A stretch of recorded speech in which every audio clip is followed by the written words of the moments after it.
Albert Einstein once said, everybody's a genius. But if you judge a fish by its ability to climb a tree, it will live its whole life believing that it is stupid.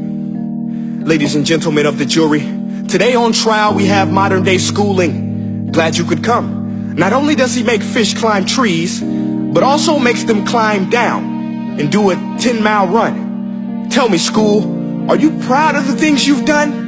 Turning millions of people into robots, do you find that fun? Do you realize how many kids relate to that fish swimming upstream in class, never finding their gifts, thinking they are stupid, believing they are useless? Well, the time has come, no more excuses. I call school to the stand and accuse him of killing creativity, individuality, and being intellectually abusive.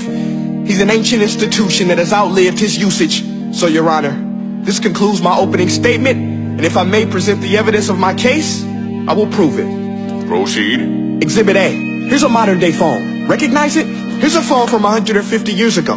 Big difference, right? Stay with me. Here's a car from today, and here's a car from 150 years ago. Big difference, right? Well, get this. Here's a classroom of today, and here's a class we used 150 years ago. Now ain't that a shame? In literally more than a century, nothing has changed. Yet you claim to prepare students for the future? But with evidence like that, I must ask, do you prepare students for the future or the past?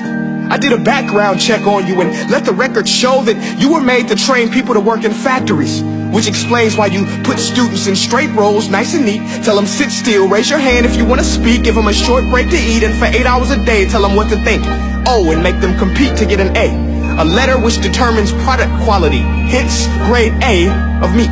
I get it. Back then, times were different. We all have a past. I myself am no Gandhi. But today, we don't need to make robot zombies. The world has progressed. And now we need people who think creatively, innovatively, critically, independently, with the ability to connect. See, every scientist will tell you that no two brains are the same. And every parent with 2 or more children will confirm that claim.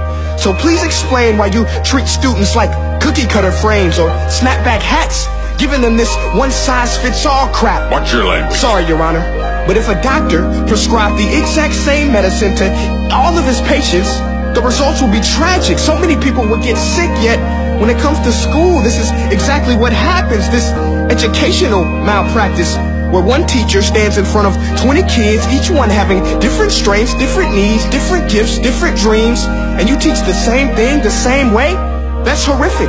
Ladies and gentlemen, the defendant should not be acquitted. This may be one of the worst criminal offenses ever to be committed. And let's mention the way you treat your employees. Objection. Overruled. I want to hear this. It's a shame. I mean, teachers have the most important job on the planet, yet they're underpaid? No wonder so many students are short-changed. Let's be honest.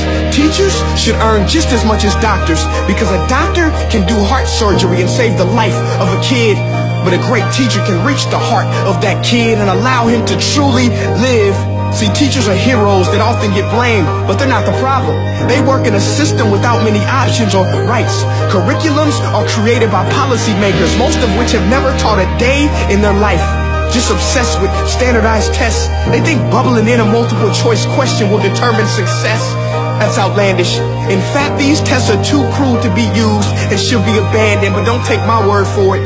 Take Frederick J. Kelly, the man who invented standardized testing, who said, and I quote, "These tests are too cruel to be used and should be abandoned." Ladies and gentlemen of the jury, if we continue down this road, the results will be lethal. I don't have much faith in school, but I do have faith in people. And if we can customize healthcare, cars, and Facebook pages, then it is our duty to do the same for education, to upgrade and change and do away with school spirit, because that's useless.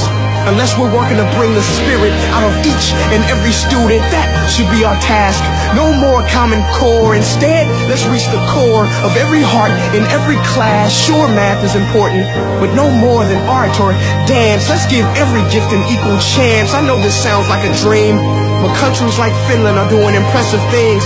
They have shorter school days. Teachers make a decent wage. Homework is non-existent, and they focus on collaboration instead of competition. But here's the kicker, boys and girls. Their educational system outperforms every other country in the world. Other places like Singapore are succeeding rapidly. Schools like Montessori, programs like Khan Academy, there is no single solution. But let's get moving, because while students may be 20% of our population, they are 100% of our future.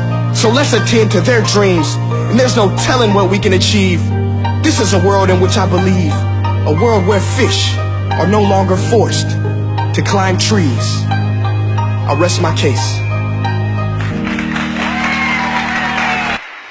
Hey guys, my name is Prince EA, and I want to say thank you so much for watching my video. But now, I want to know what you think. How can we together create a more efficient, effective, and just better future of learning? I want you to visit nestday.com/preorder the future and share your thoughts and ideas on the topic.